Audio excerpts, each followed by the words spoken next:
Welcome to the Bill Walton Show, featuring conversations with leaders, entrepreneurs, artists, and thinkers. Fresh perspectives on money, culture, politics, and human flourishing. Interesting people, interesting things. Welcome to the Bill Walton Show. I'm Bill Walton, and feeling a bit today like Captain Ahab after the white whale. And in my case, the white whale would be the truth about what's happening with COVID and the lockdowns and what's real, what's not real. We're hearing a lot that I think is inaccurate, and hopefully today we'll get to the bottom. Last week I had Jeffrey Tucker on, who's the editorial director at the American Institute for Economic Research. I think one of the best boutiques going, studying these kind of phenomena. And we thought it'd be useful together. We talked afterwards about bringing his colleague, senior research fellow Philip Magness, on the show, because Philip's done a lot of work on the scientific research, the statistical models, and so forth surrounding the pandemic. So Jeffrey, Phil, welcome. Yeah, thanks for having us. Thanks. Yeah. So Phil, let's start with you. What about, we all got into this last year with the computer models. Imperial College told us we were all going to die, and great percentages of our population. And the government's lockdown, taking that as the as science. What about those models, and where are we now?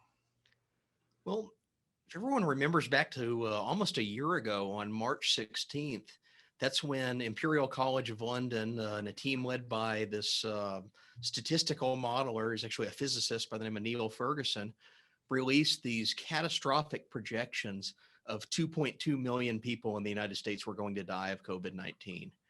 And this is the turning point of the scientific discussion around COVID in both the United States and the UK, because he had a similar catastrophic model where 500,000 people would die in the UK.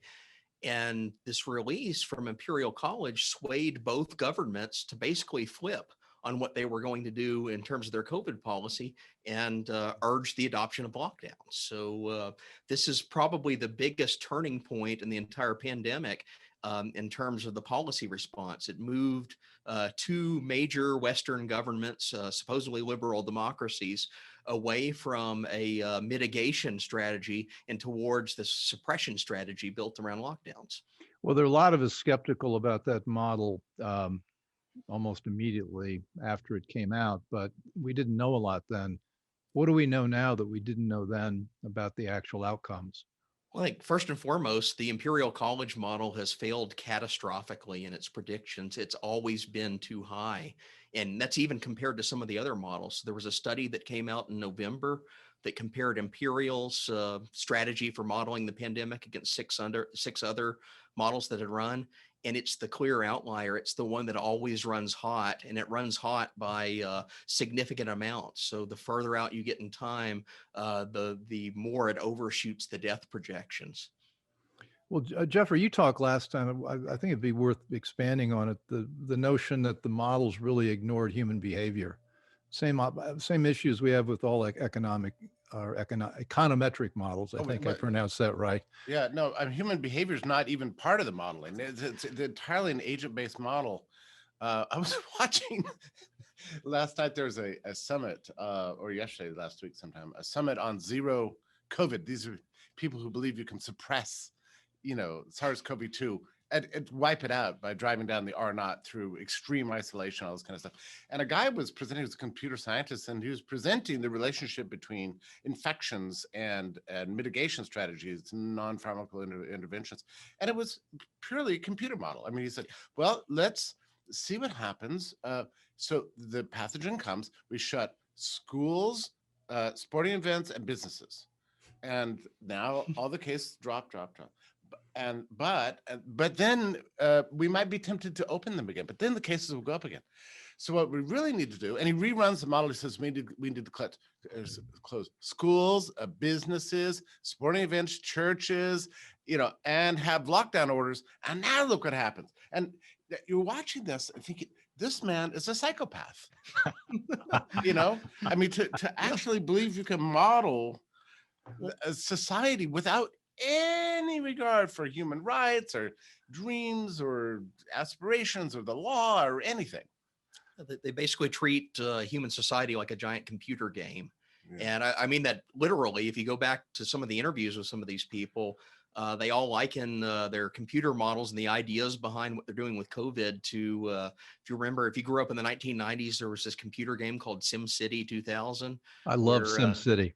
exactly. And there's all these derivatives. There's the Sims. There's all these games that came out of it, and they're about how these little fake computerized human beings interact in a city.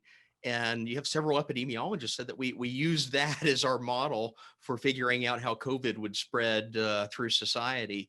It's just basically treating it like a computer game. Well, there's similarity to that because it's probably changed, with all the differences in games in the last 20 years. But when I was playing, the way you could win for sure was you got rid of that monster that came in every 20 minutes and destroyed everything. So COVID's the monster that flies in. Right. So we brought back that flash forward 20 years, the COVID sort of seems like that monster, which leads me to the question is, how lethal is this? I mean, if we, to back up, the pandemic in 1918, 30 million people died. There was a lethality rate in the mid-teens or something like that. And there are other SARS and some other examples of pandemics which really are scary, and you really do need to. Sure, but it's funny. Ever since from the beginning, we keep asking this question: how bad is it? And we want to know. Is this bad? We want to know. We want to know. Yeah, or is it bad? Is it 1918, or is it more like a normal and endemic equilibrium flu? Coming. And it's funny. Even the CDC has sort of have graded scales: mild, a little serious, really severe, and catastrophic, and they color code it. And you're supposed to adopt these disease mitigation strategies based on how serious it is. The problem is that you don't really know, certainly at the outset of something, or even in the middle of something, what the waves are going to look like, who is most affected. You can maybe kind of get a sense, but there's a lot of fog of war associated with every pandemic, And the problem with the models is they always presume that the pathogen comes and it's got a name and it comes tagged color code. I'm SARS-CoV-2 and I'm really red. It's not, and so one of the confusions we've had about this all along is we don't really know how to talk about it. The problem is there are very, very severe outcomes under some cases of SARS-CoV-2. Very severe outcomes, even for people under the age of 60, given certain health conditions or immunodeficiencies. And, there are always anecdotes of terrible, terrible things that happened. But they're just that. They're anecdotes. Yeah, they're anecdotes. And I had a very scary meeting with a congressman 15 years ago, 20 years. I just come to Washington. I was running a public company, and I want to understand how Congress thinks. And I'm in talking with this guy, and he says, "We're going to do this law because this happened."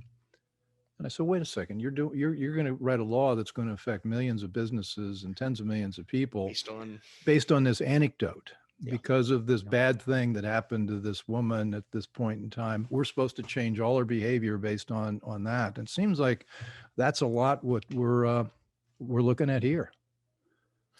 Yeah, even the New York Times this morning ran a huge article about, did you see that headline? It was about, lots of children suffering from long-term, ailments and death from SARS-CoV-2. But then you read it and there were three stories. And no information about how common this is or even its relationship to the virus as such versus other comorbidities. There's a lot of, it's press fear mongering. They love it. Well, we've talked about this before. If we really believe that the lethality rate were 10% or something like that, we would have one view. We don't think that based on the science that we've looked at and the statistics we've looked at. And I took a lot of statistic classes as a kid. But we really can't find out what's true. And that brings me to the fact, and Jeffrey, you and I talked about, this is the most political of all pandemics, the most political of all health crises. And that if you've got if you're leaning on the left, you've got one view, you're wearing 3 masks. And if you're on the right, you think the masks are ridiculous. And why don't you let us go back to our sporting events? What do you have some theories about that? Phil, why don't you give it a shot? Yeah, it's a thoroughly politicized pandemic, and unfortunately, it's become that way very quickly since the outbreak of the first wave back in January and February. The political battle lines were drawn, and it became associated with Trump. So it didn't help that there's a major election overlaying it. But to bring us back to the data, one of the things that has really stood out about this is, we've talked about anecdotes. You read the New York Times stories, and they'll focus on the one young person that had a really severe case. They'll focus on some really sad stories, but they're kind of outlier events.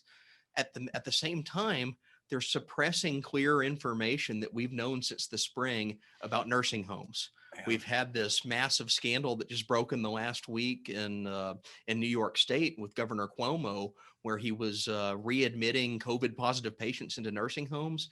This is something we've known about since like last March, and it's just now breaking out into the public discussion. He made Well, them. maybe Yeah, maybe there is justice. Can a scandal happening to Governor Andrew Cuomo? Oh, exactly. Exactly. The supposed hero of the pandemic, he wrote a book talking about how wonderful he was.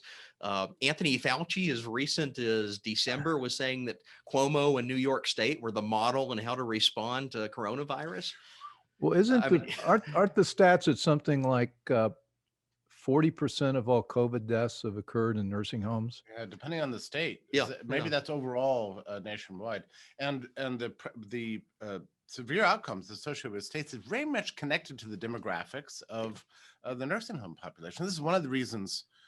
While South Dakota has, I think it's a higher percentage of nursing home than, for example, Vermont or somebody like that. Yeah. It's just it's a demographics and also living conditions. So nursing homes, and when did the nursing home information come out? That was like in February. So right? yeah, the very first outbreak, if you remember back in Washington State, when the first COVID cases arrived in the U.S., this is after the cruise ships, but the notice was it's arrived in Seattle. The first outbreak was a nursing home. And we knew it just, the virus rampages its way through these closed facilities. Nursing homes are places where you can actually get a fatality rate of like 10% of the population. And that's basically what it's been in Massachusetts, which has some of the best stats on it. We found that like 1 in 10 pre-COVID nursing home patients has died from this disease simply from it flowing through the nursing homes. And I think less than 1% of the population lives in a nursing home. Exactly. So it sort of leads you to, if you're a public policy person, a state or local authority, maybe you ought to focus on that, not so much on everybody else. Yeah, isn't it so interesting? That we all pretend we're doing science here. The very first U.S.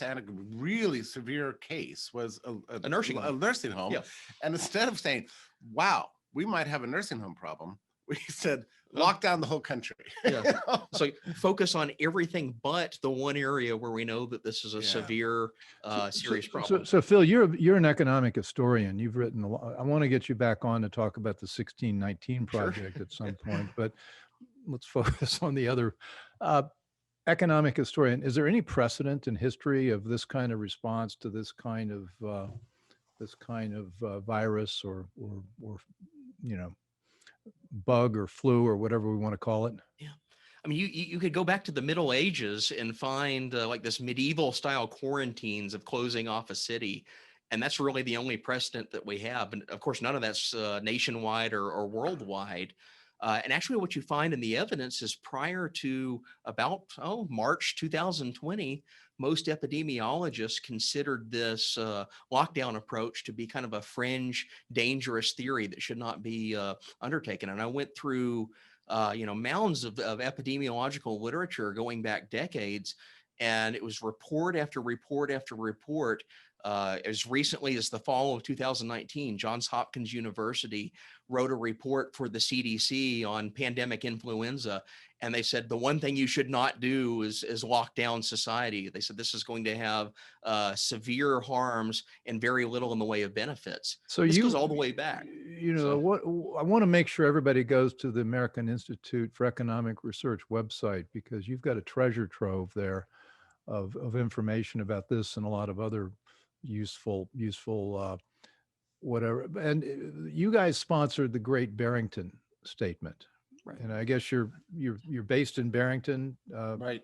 We should be clear about the language, because people accuse us of having sponsored. We hosted the event. Okay, that led to that. well, let's clarify. You hosted, Yeah. and what came, and there were a lot of very smart people there. I think was a fellow from Stanford there, Dr. J. Bhattacharya. Yeah, and I think was Scott Atlas there yet, or No. was he already working in the Trump He White was House? already in the White House. Yes. So what was the gist of that? What did we? Because I think if people who are of our point of view more libertarian are looking for science, I think that's about as good a summation as the sciences we've got.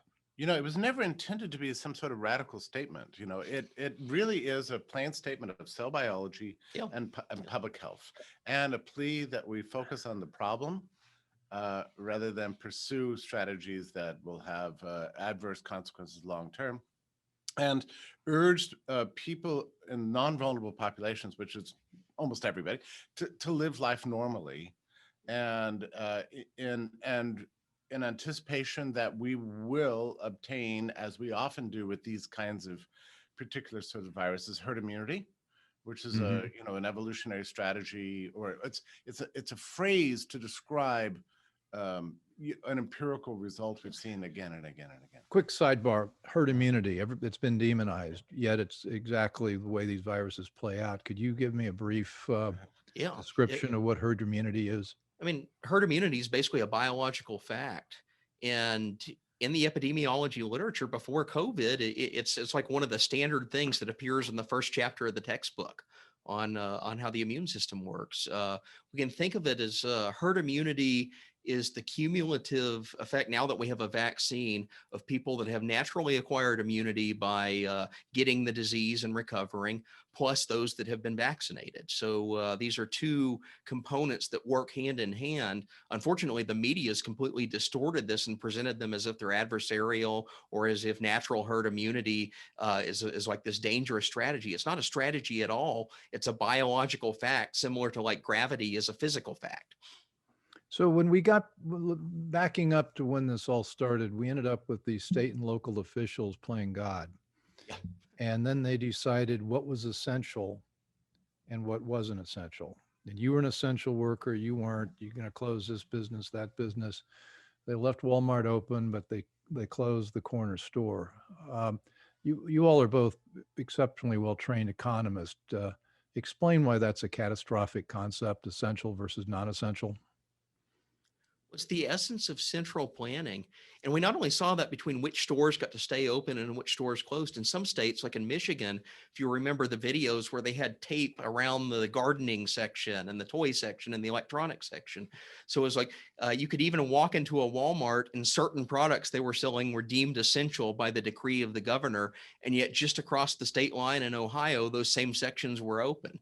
So it made no sense whatsoever beyond an arbitrary decree of some bureaucrat in an office somewhere decided, these are the products that people need and these are the products that they can do without for a few months.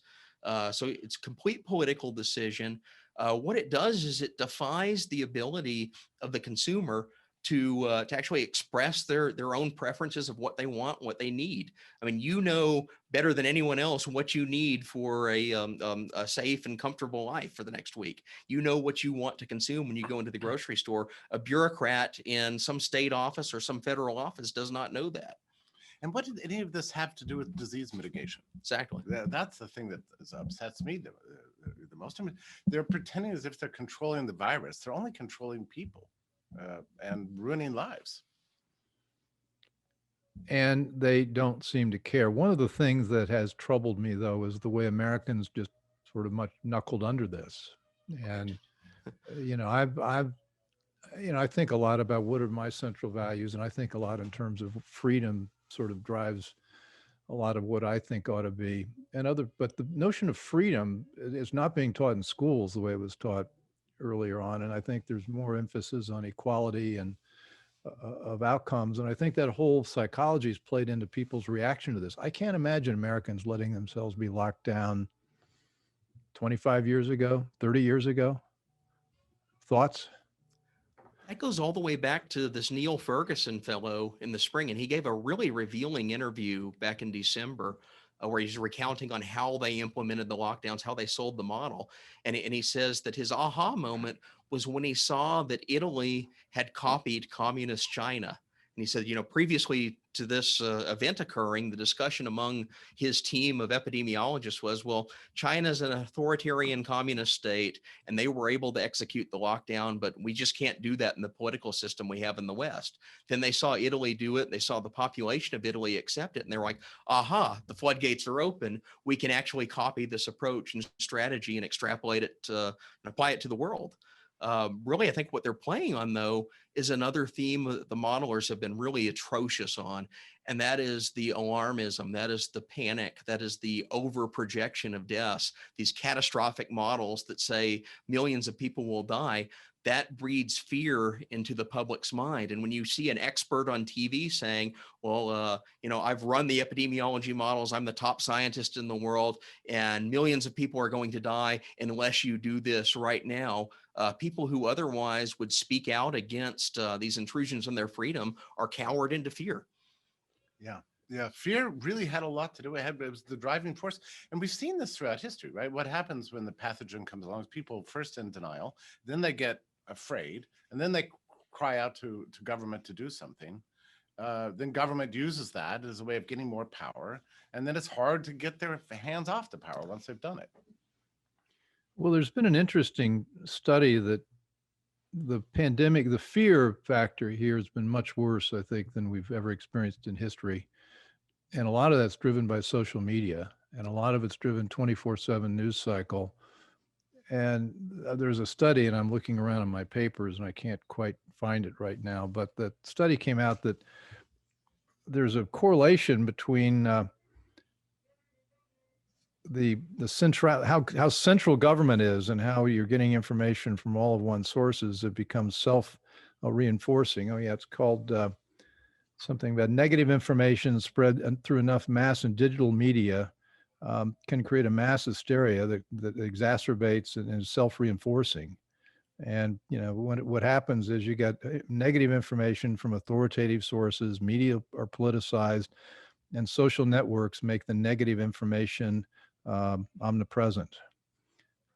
It sounds like that's what's been happening. And I don't, those of us who are fighting back to get ideas out through social media are finding it a hard time when, in fact, above the show, if you look at it on YouTube, I'm sure they're going to have, this show contains information about COVID-19 and be warned that the authoritative source for COVID-19 is the CDC. So the centralizing, the totalitarian aspect of the way this is being managed and manipulating is really scary. It's a little devastating to me personally. I've spent a long time, Bill, many years writing about social media and celebrating information technology and a new age of instant access to everything. Yeah. And surely I always assumed that this would give truth a greater chance of getting out there, and we would have become ever smarter and ever more free in light of this. And I'm with you. I thought the internet would be the greatest thing on earth, because we'd have information from everywhere, knowledge instantly. Yeah. We'd all have a level playing field about what was true and wasn't true. Yeah, something went wrong. we've got a lot to unpack. I think the problem ultimately is that technology cannot fix problems of human nature. This is, we are still kind of a deeply ignorant people. And there's a reason why freedom and human rights are the rare thing in history. They're hard to get, hard to keep.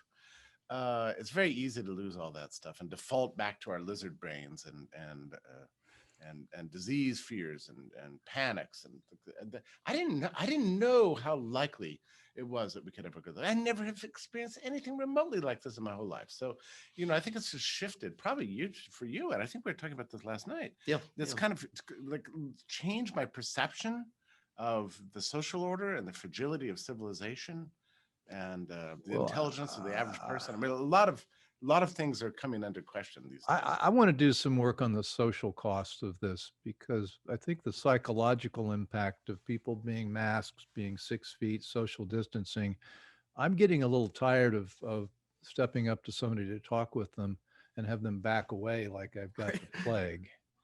And that's happening all over. You go into a supermarket now, and if you go the wrong way down the one-way aisle, you're a criminal. You're mass. You're terrible. So we've got this. We're paying a big social price, and I think the inability to communicate because we're wearing these masks, I think that has real long-term consequences. But Especially you for can't. children, Yeah. right? Yeah. Well, the Times now, New York Times, who used to post the COVID statistics every day on its front page, now I think has stopped doing it. The Times ran a piece day before yesterday about how psychologists in Europe are now saying that the pathologies among young people are extraordinary, and the number of people thinking about or actually committing suicide, so on and so forth, the despair that's afflicted these people, the young people in particular, is even the Times now is writing about the huge cost. I mean, Jeffrey, I mentioned that to you, and you said, "Well, they're not writing about that here in the United States." Well, they Or start are with they? Europe. They're like, oh, look at these stupid Europeans. Look at the terrible things that are happening in Europe. So they'll get to the U.S. eventually. I feel like for about the last 3 months, 2 months, that the Times is gradually walking back its lockdown propaganda for the last year. Do you have that sense? Yeah. I mean, if you go back to a year ago, back in last February and March, the Times was ground zero for alarmism, for promotion of these multi-million death statistics, for putting Neil Ferguson up as like this world-class expert, even though he had been wrong on every previous pandemic he had modeled and attempted to predict, catastrophically wrong. But Well, they've changed their tune. I thought Joe Biden getting elected president, if he was elected, but I'm not going to get into that one today, was a very bad thing, except for one thing. It does seem to feel that if they could link the pandemic to Trump, I think they would have tried to bring that into the impeachment if they could have. But Trump is gone now. They've got a Biden, and so they've got to get on with it. And I think Biden came out and said something a couple of weeks ago. There's nothing we can do to change the trajectory of the pandemic in the next several months. I think he could have made that there's nothing to do to change the trajectory of the pandemic, period. But they're starting to say that they want to get out of the way, which leads me to the path out of this, which are everybody's locking onto the vaccines. Do the vaccines work? And are they the key to the promised land? I think the evidence that's coming out of countries that have really high vaccination rates, it's pushing them toward that herd immunity threshold. That plus the naturally acquired immunity is the basic science behind it. Are vaccines the end all to the pandemic? Probably not. In the sense that this is a disease that's going to become endemic. It's going to persist as just a part of human society for time indefinite. It's going to become more like the common cold, just a regular seasonal strain. Vaccines do get us closer to that point, but it's not something that it's like we all take the vaccine and it magically disappears. One good thing about the vaccines is that it takes people who are in a state of fear and panic, who've been living inside their cramped inside their apartments, afraid of the virus, and gives them the sense of freedom and confidence that they can interact with others. Now, it's true that placebo could do the same thing, but I'm grateful for the vaccine just for that reason. It's emancipated people from their own debilitating psychological terror that they've experienced for the last 12 months. Yeah.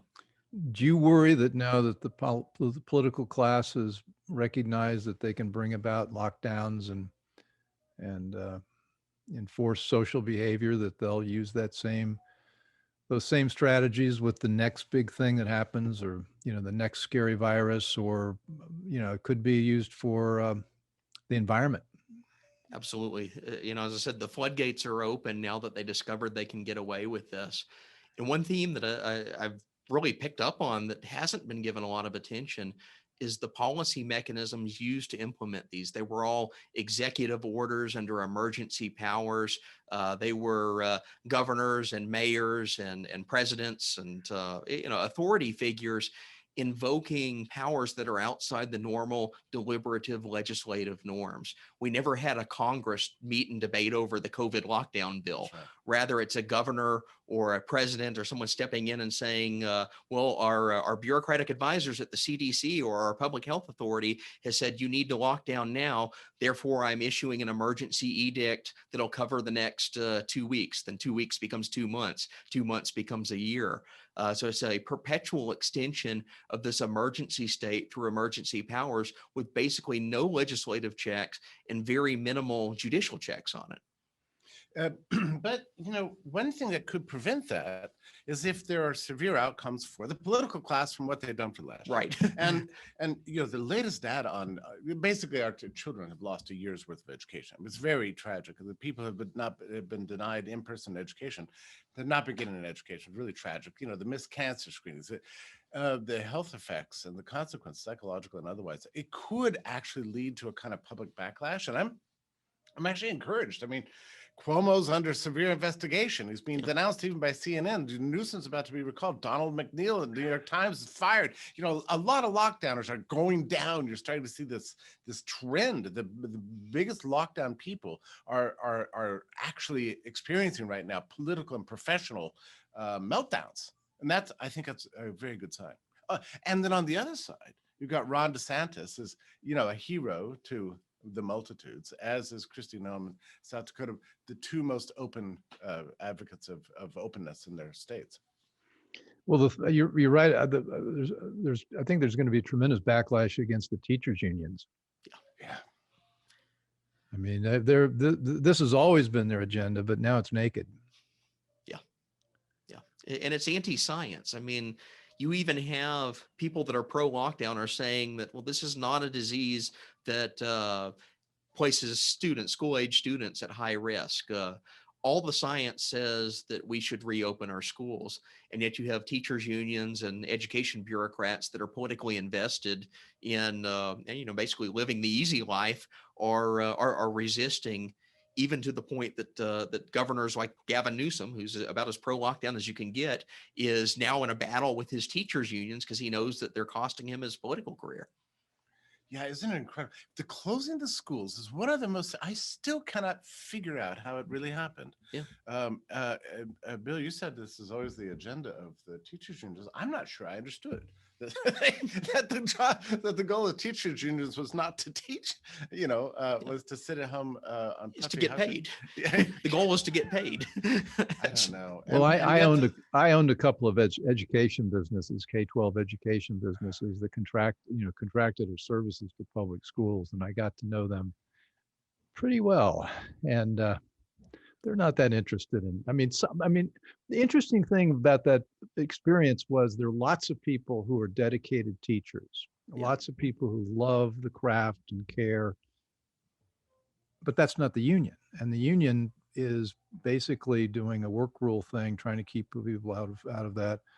And we had a program that taught kids Spanish and French, and we were looking for teachers who'd been in the school systems to teach it.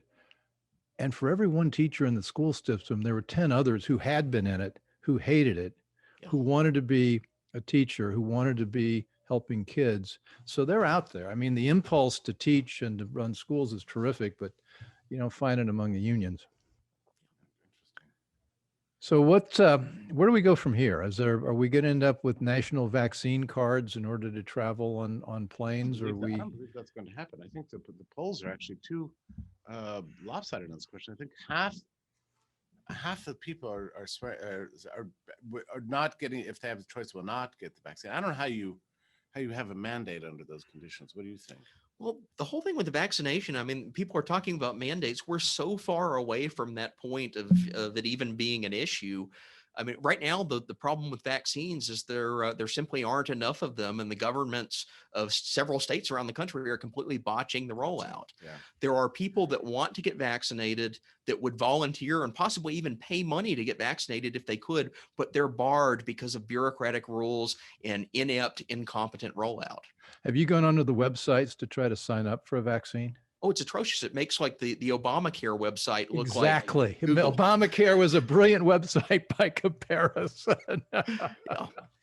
And you can go on, I've looked on some of the websites locally in Massachusetts and Connecticut, and they'll say that there are vaccine doses available at the local Walgreens or the local CVS, but you don't qualify for it unless you meet these 10 different conditions that you have to go through and check all these horrific boxes and fill out layers and layers of forms.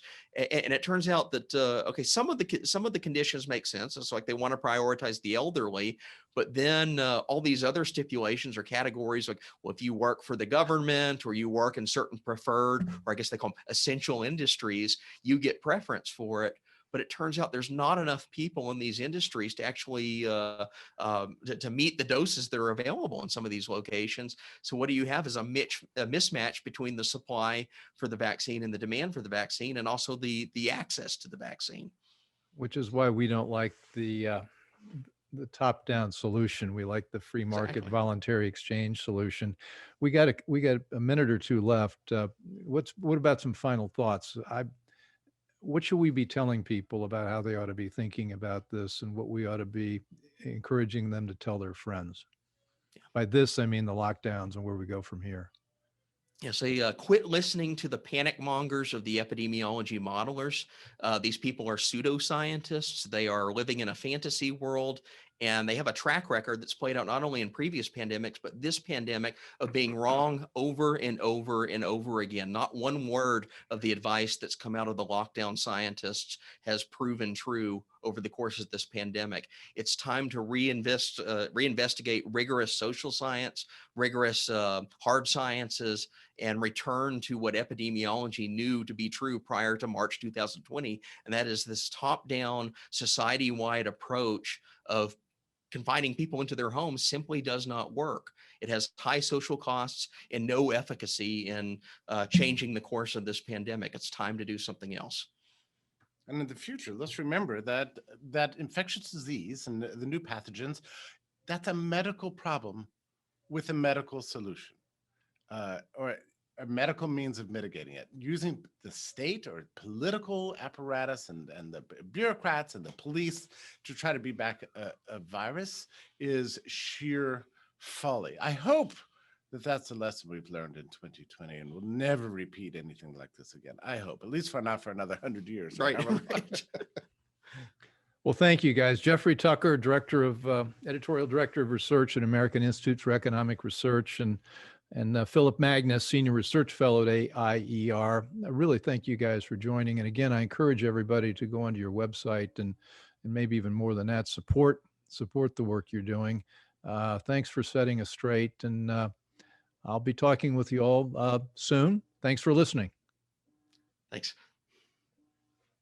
I hope you enjoyed the conversation. Want more? Click the subscribe button or head over to thebillwaltonshow.com to choose from over 100 episodes.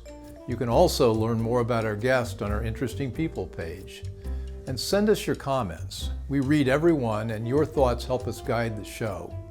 If it's easier for you to listen, check out our podcast page and subscribe there. In return, we'll keep you informed about what's true, what's right, and what's next. Thanks for joining.